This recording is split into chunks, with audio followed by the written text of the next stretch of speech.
Are your prayers like this? God, this is what I want. This is what I need. I need it now. I need it now. I need it now. Damn it. If that's what your prayers are like, we need to talk. Today on Heaven's Metal Podcast, we're going to talk. Let's face it, in today's culture, very few of us are doctors, and therefore, we have no patience. We want deliverance now. Okay. It doesn't really work that way. Let me tell you my deliverance story. I accepted Christ when I was 11, and then for 6 months I lived for Christ as a serious little 11-year-old disciple, and then walked away for 9 years. I was a prodigal. When I came back, I asked God to deliver me from weed and sex and boozing it up. And anyway, when I came back home to Austin for college after spending the summer at my parents' house, I had saved a small bud of high-grade marijuana stuck inside my Yes album. And I knew it was there. And so one day, as a 20-year-old, born-again, rededicated believer, the temptation came to me to get high. I still had my bong up in the attic. It was a U.S. bong. It was called Killer. It was like this tall, 24 inches tall, had multiple chambers, and had a little bowl you pulled off instead of a carburetor. If you old drug users know what I mean. Anyway, so I had the bong loaded, had it filled with water, had that fine bud stuck in the bowl, had the lighter in my hand, and I said, Jesus, help me, because I didn't want to get high again. I had specifically committed not to smoke weed again. It's like making a resolution to God. I prayed again, Jesus, help me. Didn't feel anything, nothing happened. Prayed again, Jesus, help me.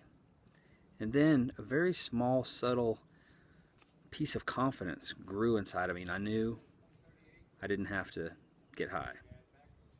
Threw the weed away, got rid of the bong, dumped the water out, the whole 9 yards. And Jesus delivered me from the power, the psychological addiction of marijuana. I'm so grateful to him for that. And,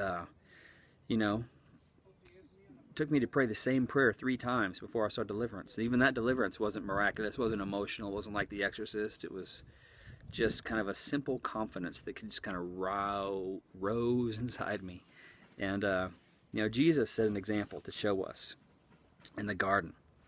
And I'm going to tell you a little story about that, but I want to make a little side note and say a lot of us, when we hear a story about Jesus being an example for us, we just blow it off thinking, yeah, he's a son of God. Of course he could resist temptation. Of course, he could handle that. Well, you know what? A lot of people, pointing to myself, we have this bent mentality to treat Jesus like when he was on the earth, that he was God in the flesh. He had all this power, and he was walking around like, poof, poof, poof. Everything was easy for him. He was 100% man. He was 100% God. The whole divinity of Christ, the incarnation of Christ, is a mystery. It's hard to explain. It's hard to fathom, but it's real. He was 100% man. I believe one reason why he did that was, besides everything else he accomplished, the sacrificial death of a perfect life lived. Besides all that, I think one of the reasons why he did what he did was to give us an example, to basically show us, hey, you can do this. And he left us his Holy Spirit, so we have what he had. So we have the power. But we have a tendency to look at others like a Mother Teresa, where there's somebody in our life that's really mature and has a deep walk with Christ. And we look at ourselves and our failures and the things that we are tempted to do, and we look at them and we think, they are so much better than us. I could never do what they do, so I shouldn't even try. Well, you know what? There is a principle called growth. When you're obedient, you grow a little more mature. When you're a weightlifter, you start to develop tone and muscle mass. The person that's been lifting weights for 1 month is not as toned and strong and big as the person who's been lifting weights for a couple years. There is a measure of growth. When you're obedient, you grow in your walk with the Lord. So there is another level to get to, but it's not a level that we cannot get to. We cannot make the mistake of saying, I could never do that. I could never be that good. You have the same Spirit in you that raised Christ from the dead. So you have the capacity to be at that level. Now you have to put in some work. You've got to put in obedience, and you've got to grow to get to that level. But we can have that higher level. And so Jesus prayed in the garden, Father, if it's possible to let this cup pass, let it pass. Nevertheless, let your will be done. And he went and checked out his disciples that were a stone's throw away in the Garden of Gethsemane, and they were asleep.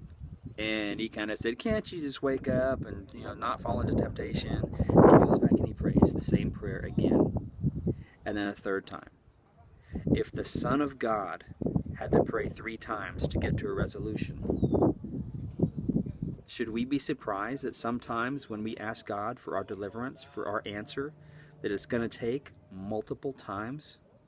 So let's let that sink in, and sometimes, set ourselves up to be in this for the long haul. It may not be easy to get the breakthrough that we need, to get the deliverance we want, but keep persisting. Keep doing it. Anyway, thanks for watching the Heaven's Middle podcast with Doug Van Pelt. Hey, that's me today. Sorry it ran a little bit long. Usually I try to keep it at 3 minutes. This is going to get to 7 minutes. But write me and let me know what you want me to talk about. And enjoyed talking to you today. Goodbye.